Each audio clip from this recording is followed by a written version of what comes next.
Who's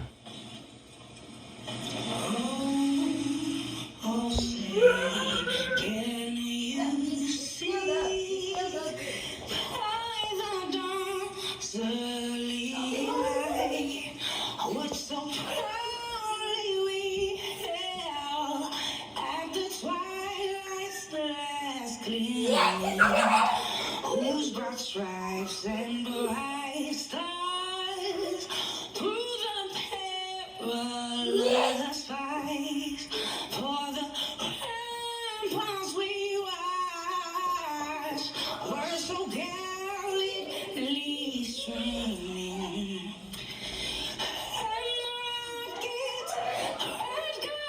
I fucked it up. Can I go back, please?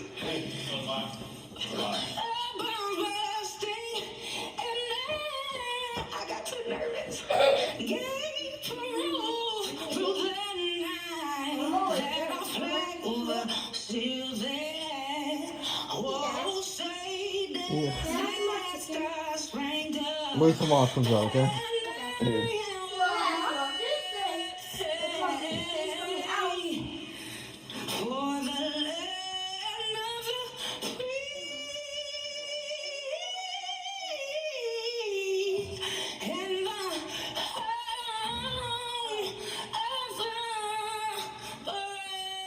Oh my God, she butchered that. That is example. My sister should have sung that. Yo, do me a favor. Yo, turn on that light. Turn on this light. Turn on that set of lights. Thank you, Loomis. That was beautiful. Appreciate Turn them both on. Turn them both on. Turn them My on. name is Christina Tobin. Listen. And with me as co-moderator is former U.S. Comptroller General Mr. Dave Walker, who supports and values a fair discourse of ideas. Mr. Walker, welcome. Please introduce yourself. Christine, it's a pleasure to be co-moderating this debate with you. Thank you to our sponsors, to the presidential candidates who are with us here today, as well as all of you who are watching and listening to this broadcast. I might know, some people may not know what the U.S. Comptroller General is, so in English... Cindy, watch the free and equal debate on Script News YouTube channel. Free and equal debate, presidential debate, Script News YouTube channel. You know, we're missing two of our major party presidential candidates tonight. They're spending a lot of time talking about the past and insulting each other, rather than focusing on the future and the issues that are of real concern to the American people, including how to restore federal fiscal sanity and save Social Security. Tonight, we will focus on the future, and our questions will be on the issues of major concern to the American people. We respectfully request that the candidates answer the question that is asked within the time frame allowed.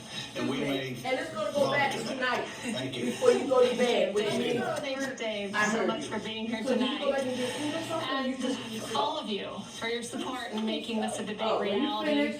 I also want to thank our sponsors, Joe from Texas, Together, We Vote Foundation, Good Ancestor, as well as our coalition and broadcast partners. As disenchantment with the two-party system grows, many voters are searching for alternatives. Today, there are more independent-minded individuals than there are Democrats and Republicans. As the public eye turns away from the divisiveness, we are here to shine a light on the alternative and independent voices. Tonight, we aspire to a renewed vision of America, one that embraces and opens discourses, embraces open discourse, that is, and the careful scrutiny of ideas based solely on their merits. We believe in the radical idea that our humanity unites us, that all beings should be able to live freely. Let us not vote for candidates out of fear, but out of our respect for their convictions and with our full heart and our conscience. Serving the people in our country's highest office is both a humbling aspiration and a seemingly insurmountable goal. It requires courage and strong conviction to fight against an entrenched partisan system. So although the candidates hold their values deeply and may have differences, we ask, for their respect to each other and all beings on planet. What is it? We are honored to have them join us again. Welcome, Dr. Jill Stein from the Green Party. It's not chicken? Okay, well, I don't know what it is. Just put it in the trash. Chase Oliver from the Libertarian Party. I couldn't tell what it was. I thought it was chicken. And It's Randall not the Terry from the plantain, Constitution it's not- Party. It's not cabbage, but I thought it was chicken. Tonight's debate is based on the cumulative format of the League of Women Voters. After opening statements, each question will allow either a 2-minute, 1-minute, or 30-second response. Throughout the debate, each candidate will have 4 total opportunities to rebut or expand on either a 1 or 2-minute question. Tonight's questions will be complemented by artists who will perform as a kickoff for our 2025 United We Stand Tour, an independent movement spearheaded by Free and Equal Elections. And stay tuned until the end when we announce how you'll be able to vote for the winner of tonight's debate via ranked choice voting.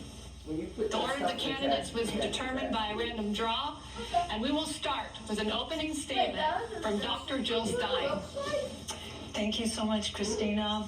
Thank you, Mr. Walker, and thank you especially to Free and Equal Foundation. Thank you to everyone who's here live and virtually.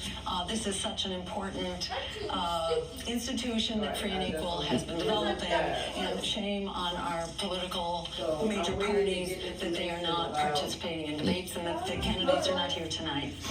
I'm Jill Stein. I'm the presidential nominee of the Green Party, a people-powered party that does not take corrupting money from wealthy elites and corporations. We are 100% of, by, and for the people. As you know, who funds you runs you. So on that account, we are here for everyday people. We're in this to fight for everyday Americans who've been thrown under the bus for too long. We are the only pro-worker, anti-war, anti-genocide, climate emergency campaign on the ballot for nearly all voters across the country, and we're here to demand an America that works for all of us, and we offer specific solutions that are within our reach now. Congress is squandering half of our budget on the endless war machine, impoverishing and endangering all of us, producing failed states, mass migrations. It's time to cut the military budget at least 50% and put those dollars into true security here at home. It's time for an improved Medicare for All system that covers everyone comprehensively and saves us $500 billion a year just by cutting red tape and bureaucracy. We can push back on the housing crisis with a national program of rent control, a tenant bill of rights, and quality social housing. We can fight the climate crisis with a Green New Deal that creates millions of jobs, greening our energy, food, transportation, and housing. And we can pay for this through health savings from Medicare for All, cutting the military budget, taxing the rich, and reviving a productive economy. The need for deep change has never been so urgent. The possibility of that change has never been so close at hand. Go to JillStein2024.org to volunteer, donate, and Thank you. this moment for the perfect storm. Thank you, Mr. Chase Oliver. Thank you. Thank you very much to our moderators, to my fellow candidates, and to the Free and Equal Debate Foundation for having an open and honest discourse and debate, which is something that is lacking in the mainstream of American politics. My name is Chase Oliver. I'm honored to be the Libertarian candidate for President of the United States in the 2024 election. I'm honored to be the independent voice that's on the ballot in the most states in this country. And if you need an alternative voice to fight for you, I am that person. The Libertarian Party is a party that roots itself in the philosophy of non-aggression. If you're not harming other people with your behavior is perfectly acceptable and should not be regulated or controlled by a government or any other entity. You are free to be yourself. Because if you're exercising that right, you're exercising self-governance. And if everybody exercised self-governance, there would be no need for any other form of government. Absent that ideal, we need to fight to keep government small, transparent, and accountable to each and every person. We need to cut the size of the state. There is no way to tax ourselves out of the deficits and debt that we are currently facing that will cause calamity for future generations if we continue to let it mount. Right now, $9 billion a day is being used just to finance the interest alone on the debt. And I think there are a better way for American people to be using $9 billion than to be funding the interest on the national debt. We want to tear down the state and decentralize ourselves as much as possible because we know central planners in Washington, D.C., A, are not acting in your best interest. They're acting in the interest of those who fund them, namely corporate America. And B, we believe that resources can better be allocated at the decentralized level, at best the individual level, where we can exercise our own governance, allocate our own resources, and help those in our community without the central planning and without the bureaucracy and all the waste, fraud, and abuse that comes with that. Each and every person should be able to live their life as they see fit. Go to votechaseoliver.com if you believe in the message of living in peace. If you live in peace, your life should be your life, your body should be your body, and your business should be your business, not the federal government's. Thank you very much. Randall Terry. Thank you so much for the privilege of being here. The Constitution Party nominated me, Randall Terry, to be their presidential candidate. Our party is unique in that, number one, we strive to base everything that we do and believe and promote on the Constitution. It's not an antiquated document, it's the governing document of this country. But beyond that, we strive to build everything that we say and do, our policies, literally the foundation of culture and society, upon the Judeo-Christian ethic given to us through Moses and Christ. And as I said in the last debate, if anyone thinks that they're smarter, wiser, more just, more fair, more merciful, if they think they're better than Moses and Jesus, run from that person. Karl Marx, whoever they are, run away. Because at the end of the day, Western civilization, as we know it, is, was, and please God, always has been built on Judeo-Christian ethics. That's not who runs our country. In tonight's debate, I'm going to answer some questions from a theocentric position, because literally the laws of Moses, the Gospels of Christ, the Old and New Testament, they provide rules for us. Don't steal, don't commit adultery, don't bear false witness, don't murder. These are rules that are binding on all people, no matter what their faith or if they have no faith. They're the foundation of society. And for us, the non-negotiables are, you shall not murder. Abortion is murder, and we will strive to crush it and drive it back to the gates of hell where it came from. Marriage is between one man and one woman, period. And we will fight against the woke culture saying that you can tell a boy can mutilate his genitals or a girl can mutilate her genitals and change genders. This too is a lie, and it's a betrayal of science, it's a betrayal of humanity, it's a betrayal of God's created order. If you want to learn more, some of you have been seeing our TV ads on TV. Go to Terry2024.com. It's like it's going to stop people from fornicating because it's adultery and using drugs. It's not going to stop anything, but... Thank you. Thank you, candidates. We'll be right back.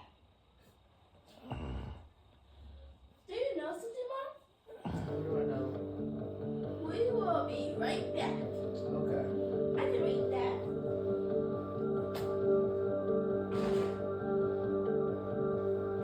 Because you can't legislate morality. No, you can't. You can't legislate morality. No, you can't. That's your body. If you want to misuse it, No, as children, I think it's a crime. If you're an adult, you can do whatever you want.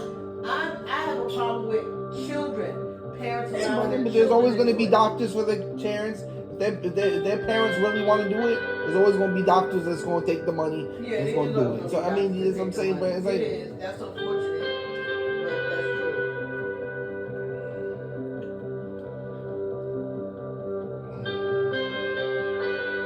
That city looks fantastic.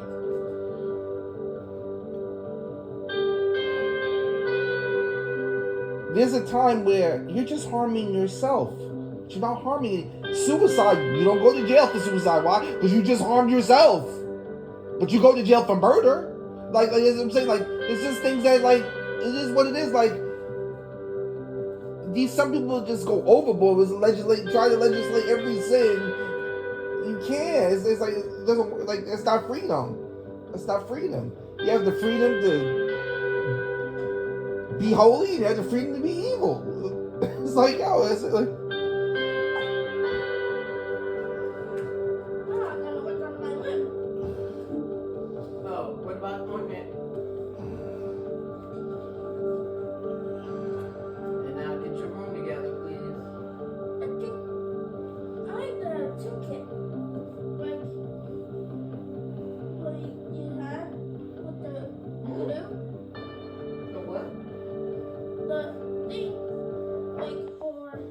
subscribe to my YouTube channel too. Oh, I'll give you a Q-tip. 'Cause that's Share and easy. subscribe. That's easy. Share and subscribe. Like, hate, comment. Alright, what are you wearing tomorrow? Tomorrow is a pink day, so you're gonna wear your pink jogger pants, remember?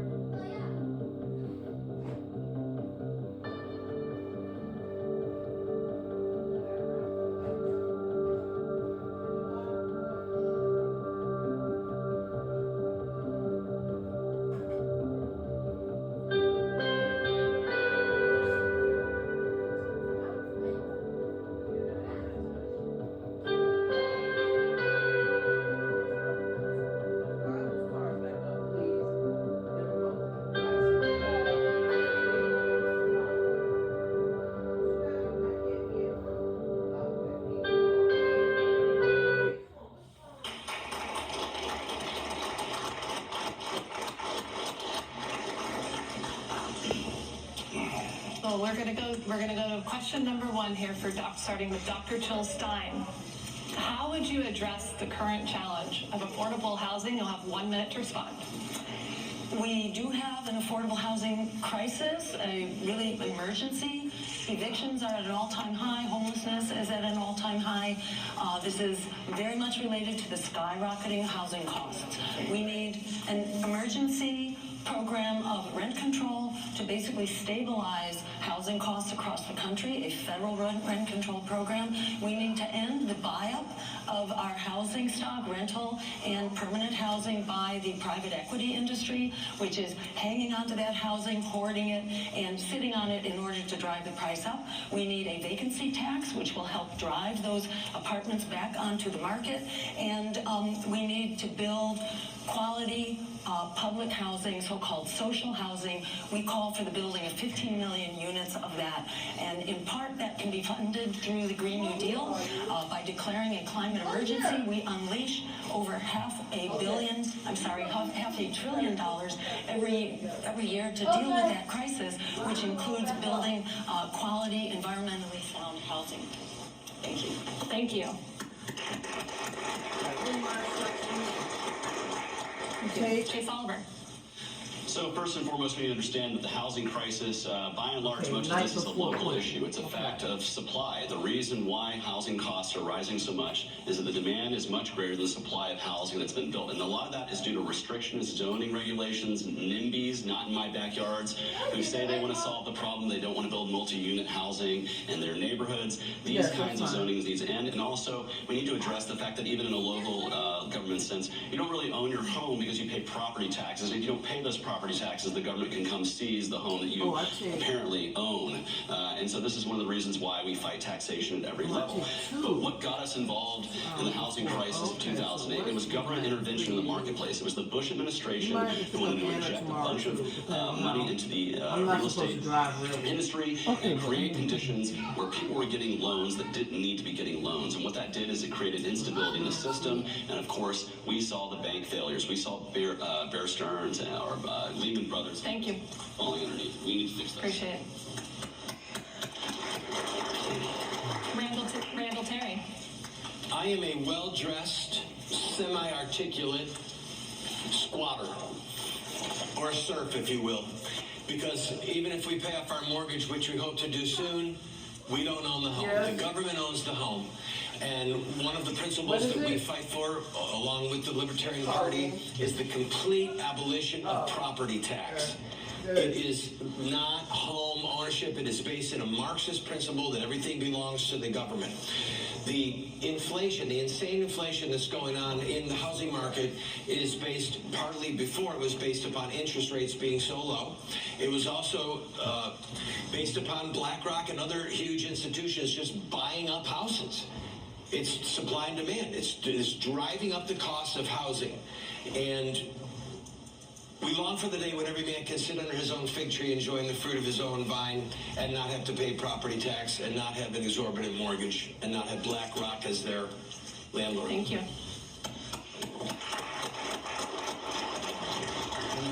The next question is for Chase Oliver. It's a quick question, 30 seconds. No. Okay, somebody needs to tell us that. No. Anybody want a rebuttal? No hands were up. Nope. Christina. We're gonna toss to a break now. So thank you, candidates. We'll be right back after this.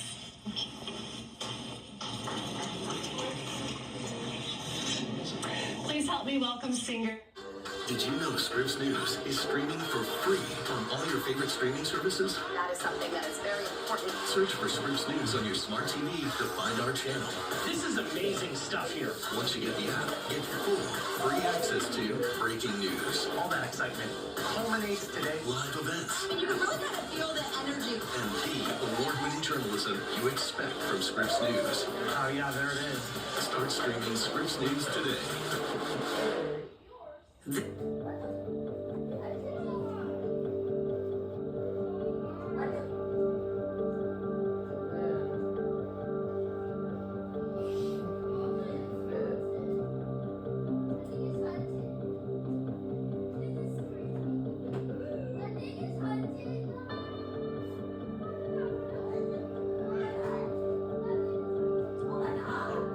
Hey! You are in the house.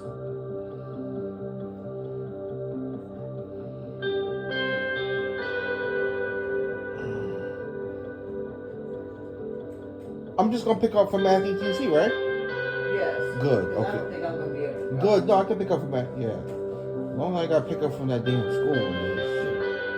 I hate that damn school. So I should have asked him how long is the procedure, or whether. You know, that's fine, Brenda. I'll just go pick her up. No problem. No problem. I'll just go pick No, her I up. mean as far as are you gonna be in here with? You know, I showed Marvin how to do the key, and he practiced it a few times. So I was hoping that you would be here when he got here, depending on how long they're gonna be with me. That's my concern. What time is your appointment? 1 o'clock. Oh, you're gonna be over by then, Brenda. Right? I mean, that don't take no. It's an hour, the most. Right? Yeah, I think it was about an hour before. Yeah, that don't take. It's not gonna take. It's not gonna be in 2 hours.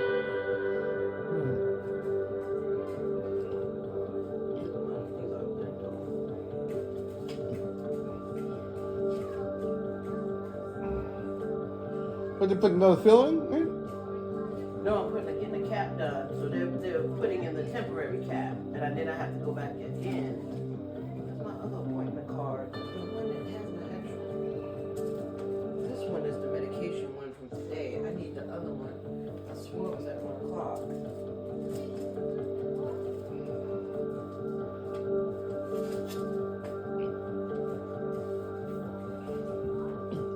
Shit, that's the one I can't find.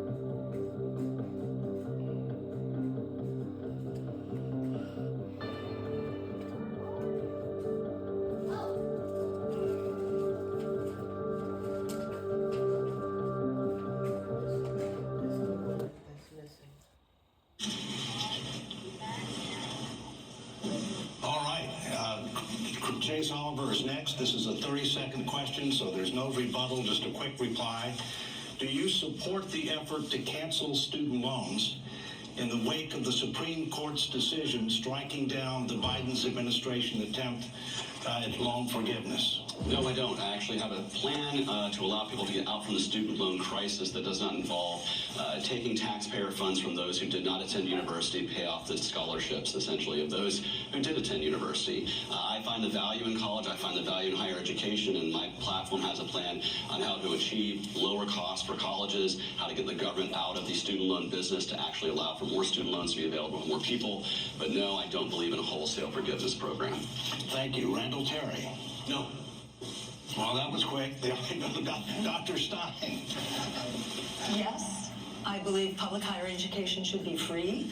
We should not be in the business of putting students into lifelong debt in order to acquire the skills that they need to survive in today's economy, and that we should forgive student loan debt.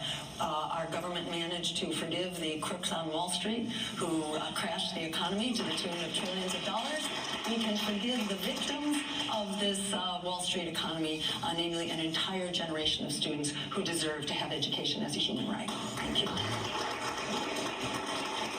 Big education, big issue right now for the students.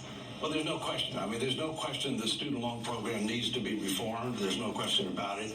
But we do have something called the Constitution of the United States. And the last time that I read it, only the Congress has the power of the purse, and therefore has to authorize any forgiveness of student loans. What a lot of people don't understand,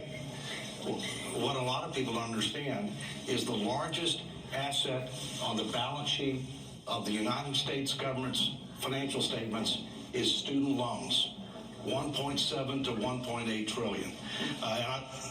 And I look forward to getting into some economic and fiscal issues, because they're very important issues that unfortunately the major party candidates are not spending enough time on. So what do you think? I'm with you. That's why we're here tonight. We're talking about the issues the people want to hear. We hear you on social media in the world, and the mainstream media is not covering that. So we're going to be heading here to break again.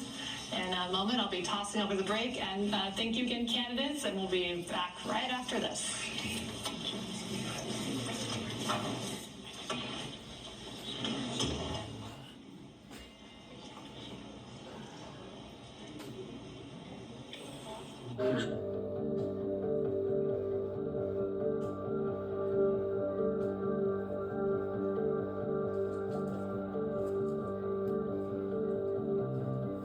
Hey, I need one of you kids to do me something real quick. Baby Annie, since you're right here. Look up under these two couches and see if you see a little card. First start on the little couch over here. Yeah, there's a card under there. What does it say? My appointment card for tomorrow. Oh, yeah. The one that should say 1 o'clock. Because I got the medication card. Go closer to the other side. It might be, because that's why I had it on the chair. It's not on the chair, and it's not behind the pillows. Any cards under there? Any under there?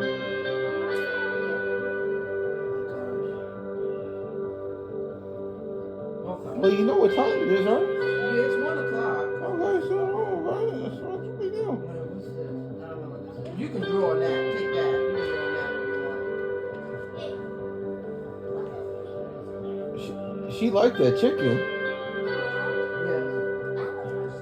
Yes.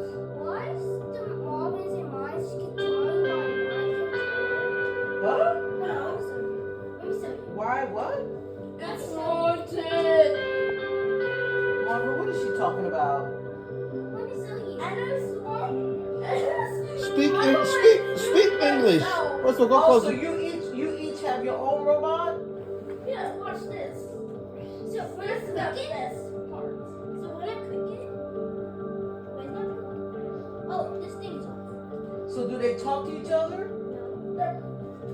They fight Look each what other. happens after this. No. So does one remote control both robots? No. It was You each have your own remote.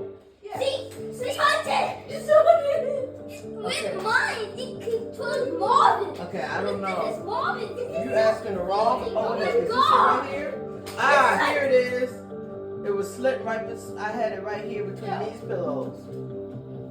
1 o'clock treatment. Okay, I don't know anything about electronics. I have no idea. Okay. It's haunted. Okay, out here. I don't even know. Well, thank you You're very asking the wrong much. one. Joe from Texas, who's one of our sponsors this evening. In the interest of full and fair disclosure, But get these off the I floor, co-wrote please. the Barbara, contract what for are the you supposed to American do in people your with room Joe right from now? Texas, and which has Actually, 10 y'all go issues ahead that and the put those American away, people are please. concerned about and a possible way forward. Next, Next, let's go to I got it. Terry. This is a school night. The This is federal not a government weekend. This has is a over school night. $35 trillion in debt. However, that's just the tip of the iceberg. In reality, the government has over $125 trillion in total liabilities and unfunded social insurance obligations. Interest is our second largest expense. It's past defense and it's past Medicare, and it's growing rapidly. What steps would you take to put our federal finances in order, because they're clearly out of control? I'm going to give the most stark answer that I can. Number one, I don't know. And the reason I'm going to be honest is because no one in the history of the human race has had a debt ratio like we have, debt to income ratio. It's never been done. That's number one. Number two, we're functioning under fiat currency. The only reason that the dollar is still the currency of refuge for most of the world is because of oil.